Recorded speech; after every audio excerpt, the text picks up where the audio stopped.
Welcome my friends to the Beggars and Brawlers podcast. This is episode 49, recorded Friday, the 24th of June, 2022, as I sit in a truck stop in Dickinson, North Dakota in the middle of my fruit season.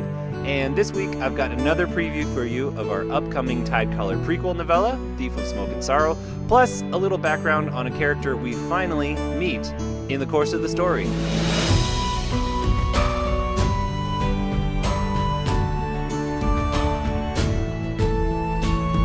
So, spoiler warning, which hopefully you've heard twice because this is the third preview. But if not, there are no spoilers in this story for the main series, starting with Daughter of Flood and Fury. But this will spoil chapters 1 and 2. So if you haven't listened to those, it is a good idea to read the story in order. That said, here comes the chapter.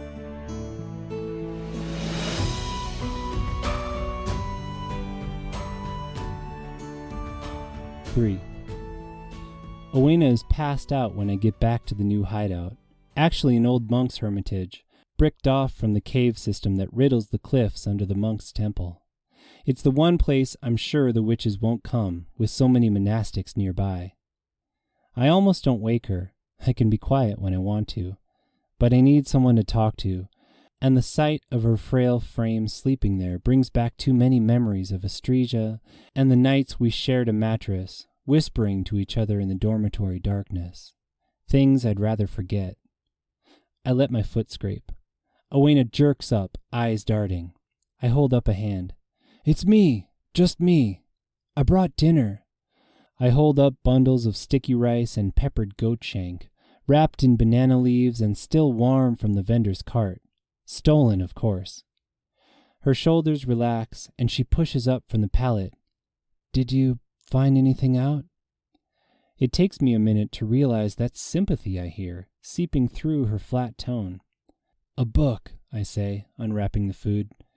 "They sent me to steal a book." "At least it wasn't blood," she says. "Yeah." I lay the food out on a wooden crate and try to feel relieved. "I guess I got so caught up in trying to figure out why they pushed me to get a flooding book that I forgot it could have been worse." Owena pauses, one hand over the rice. "It's just knowing they can, right? Not even what they do with you, so much as the knowledge that they can, whenever they want." I nod. That's the thought that's haunted me this whole time. That I'll never really be free. That they're just letting me go. Letting all the runaways go, no matter what I tell myself about helping them escape. Until they call us back. "Is there any way to block it?" she asks. And suddenly Owena's back to being a starved 13-year-old with a head full of witches' lies and no knowledge of the real world. Like the monks can block other people from reading their thoughts? I shake my head. "I've looked everywhere, talked to everyone, even before I escaped, back in the guild house.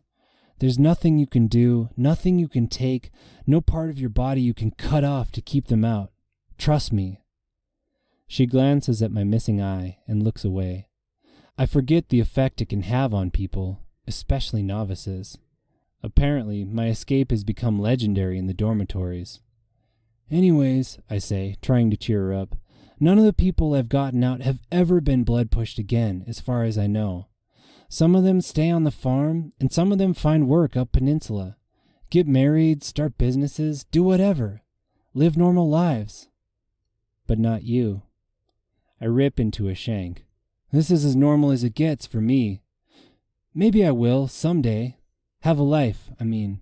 But first I have to figure out who's blood pushing me to steal pleasure reading." She takes a big bite of rice and talks around it, like I encouraged her to the first night. To start deprogramming all the witches' nonsense about proper manners. "Is that what it was? A pleasure book?" "I don't know what it was. It was valuable the way they were keeping it. And old. Too old to read if the other ones there were like it. I did get these," I say, pulling the page of notes from my maid's vest. "See if you can make any sense of them." She reads in silence for a while, body tense like a bird perched on a thin branch, watching for grubs. Finally, she shakes her head. "Notes on old cities? On the fist?" I nod. "That's what I thought too. But why would the witches want some old book on relics?" She shakes her head. "Maybe one of the sisters in research?" I know Sister Thana is interested in cures from before the deluge. She and half the herbalists in the guild. What about Eudaimla? She was at the fountain on my way there. Owena shakes her head. Mediation. All they care about is politics. What about Miara? Everyone talks about her miracle cures. Maybe she's got a secret. She keeps talking, but Miara's name has reminded me of someone else. Someone who knows miracle cures too, but was never part of the guild. Someone who might understand what this book is and why the witches wanted it so bad. I stand up. I gotta go, but here. I pull a few gems and gold statuettes from my pocket, souvenirs of the merchant's house. It's not enough to get you the farm, but it's a good start. She frowns at me. I shrug. In case I don't come back. You never know with the Stainer.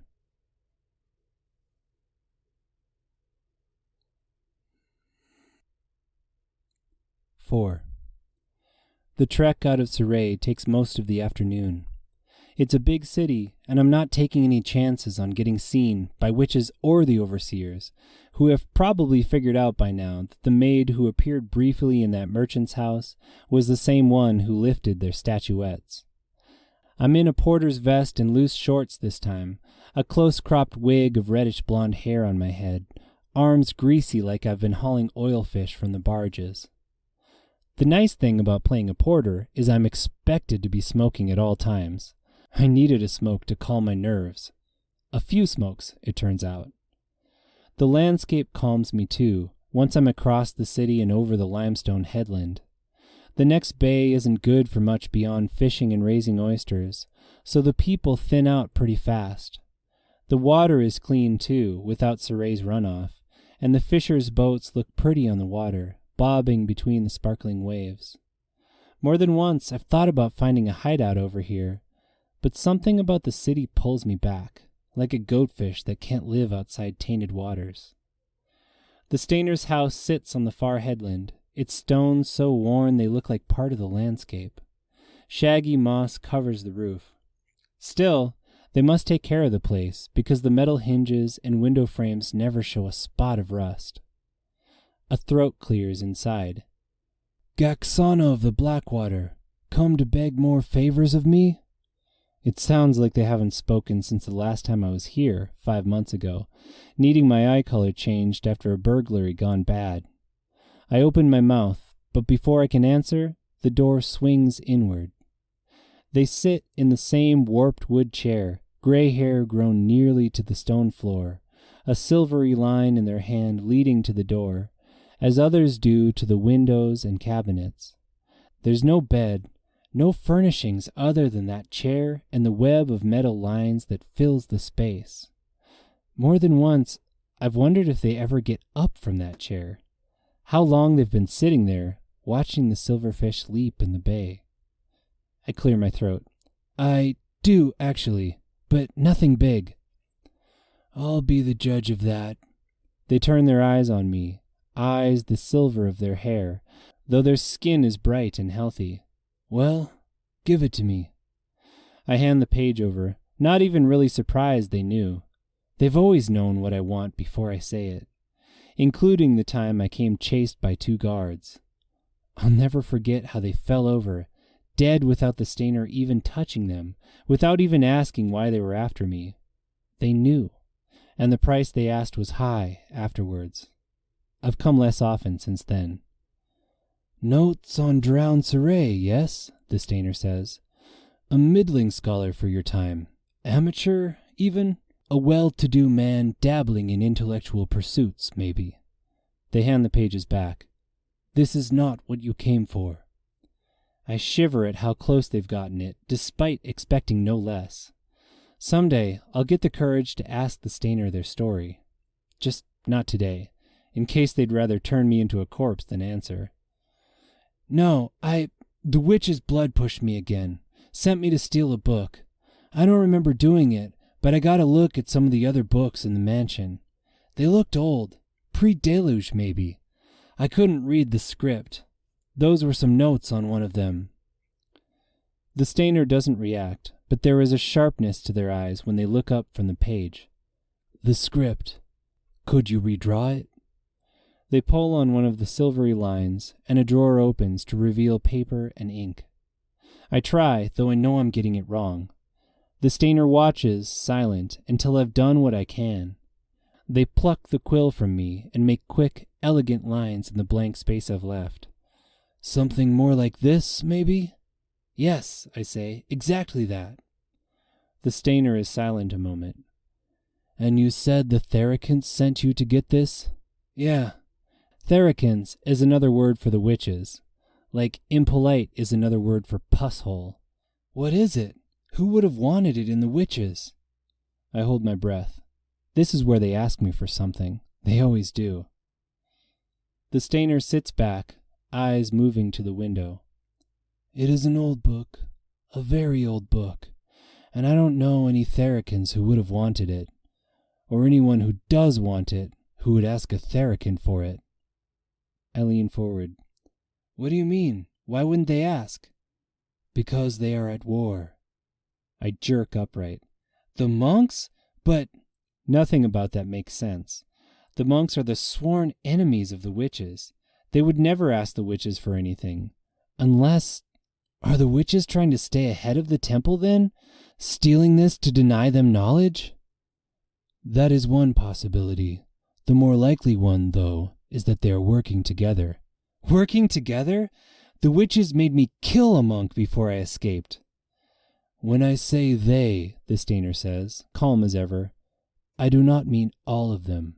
No, actually a small contingent among the monks, though I do not know all their names. My head is still spinning from the idea a witch would ever send me to do a monk's business. As a peace offering? Then the stainer's words register. Do you know any names? I tense up again. This is what I came for, which means this is where they ask their price. Nerimes, the stainer says, to my surprise. A minor theocrat making inroads on the Chosen's power, in the usual ways. Accusations of blasphemy, appeals to nostalgia. I would not pay over much attention, except he seems to be collecting books such as these. My fists tighten. Nerimes, a face to blame for my possession. Finally. I say my mantra again, forcing myself to be rational. I need more information. Thoughts now, fists later. And you think he, paid a witch to do it? Don't the monks have bloodseekers of their own? I mean, they could just send a pack of overseers in and take anything they wanted. No one would stop them. Yes, they say, eyeing me. So what does that tell you, Gaxana? Something in their tone reminds me of the witches lecturing, and I suppress a flash of frustration. That, whoever it is, they needed to keep a secret. The monks couldn't send their own, and the witches couldn't even send their own. So they sent me. The stainer nods. A trained and able bloodseeker who has been out of the guild's eye long enough to be plausibly denied, and likely unmonitored by the other sisters. I narrow my eye. You think this was just one sister? Not a circle decision? I don't know, the stainer says, tugging absently at a silvery line. Until now, I would not have believed any sister would have interest in such a book. But neither do I believe they would do a favor for a monk without some vested interest. Why does anyone care about it? What's so important about old buildings and cities? That is knowledge without price. Better if you don't know, Thief of Saray. Better if no one knew. Suffice it to say that, in the wrong hands, this book could mean an end to Saray's war, in the worst way possible. And you don't want that? I ask, trying to find the stainer's angle in this. The thing I can give them to get the answers I need. The stainer sighs. The monks and witches of your age are like children to me. They would be no threat at all, except they are many. And so I must play them off each other for now. So no, I do not seek an end to this war, much as I wish it had never begun. I shift where I stand, just inside the gleaming metal doorframe. Well, I'm not trying to end it either. I just need to know who blood pushed me, so I can make sure they never do it again. The stainer's gray eyes soften. Little thief, this is not a game I would involve you in. But if I know you, I will not be able to keep you out. Is that right? I roll my shoulders, hating the feeling that there's more going on than I understand. I'm not going to stand around and wait for them to push me again, no. Not while I have a face to punch. Fair enough. Then our interests are aligned for the time being. I have given you something of great value, yes? The name you were looking for. Nurimes. You have? My stomach rolls, waiting for their price. Good, then. I would ask something of great value from you in return, should you find it in the course of your hunt. I would owe you a debt, even. You want the book? No, the Stainer says, gaze hardening. I want it destroyed.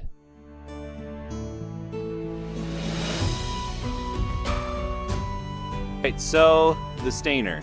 When I wrote them for Daughter of Flood and Fury, I really had no idea who this person was, what they were, how it was possible for them to stain eyes, because that's the thing.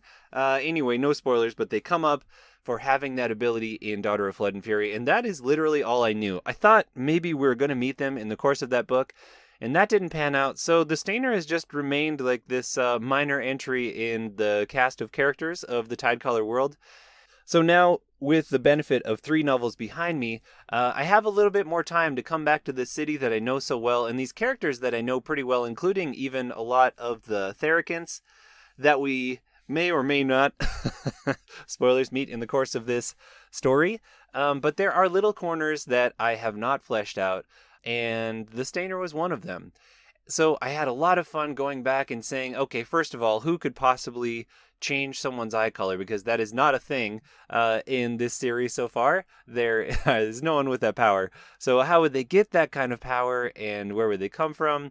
And since I've been dwelling in the deeper story and mysteries and like world level epic stuff, as I get closer to the end of this first trilogy, or now quartet, those things kind of came to mind. So obviously I'm not going to spoil what's going on with the Stainer, but it was really fun to be able to take this minor entry from book 1 and enter them in a way that really matters for probably books 4 and 5. And then in this novella, just have them sort of drop out of nowhere and have a lot of big what question marks. So I hope that when you were reading it, it wasn't an overwhelming amount of like, wait, what's going on? But it was a lot of fun for me. Maybe it's a trap for writers to write these things where we know so much that we think it's awesome, and you as the reader don't know enough to think that it's awesome. I hope that's not what's happening, but I'll wait for y'all to get back to me. But I can promise that this is not the last that we will see of the Stainer in the main series, and a lot of those what questions will definitely be answered. So you'll just have to trust me until then, but the answers will be very cool when they come out. And actually, I think, I dropped some hints here, so if you've read the main series, you may have an inkling as to what's up with this strange Stainer in their spider web of lines. So I think that's all I'll say about that one. I hope you enjoyed this chapter. I have another 1 or 2 coming for you. Then, hopefully by the time I have this next chapter out, I will also just have the full novella available for you. So if that's the case, there will be a link in the show notes, and you can just stop listening to these ridiculous previews and listen to the story. You'll be able to do that if you're already a subscriber just by hitting me with an email. If you're not, you can sign up, and it will come to you automatically. So with that, I think I will bid you adieu as always by hoping that this podcast finds you well and in the company of good books. Till next time. Read on. For more information on Levi Jacobs and his books, including the award-winning Tidecaller Chronicles, visit www.levijacobs.com. Or for a free audiobook, only available to podcast listeners, go to www.levijacobs.com/free. Thanks for listening, and read on.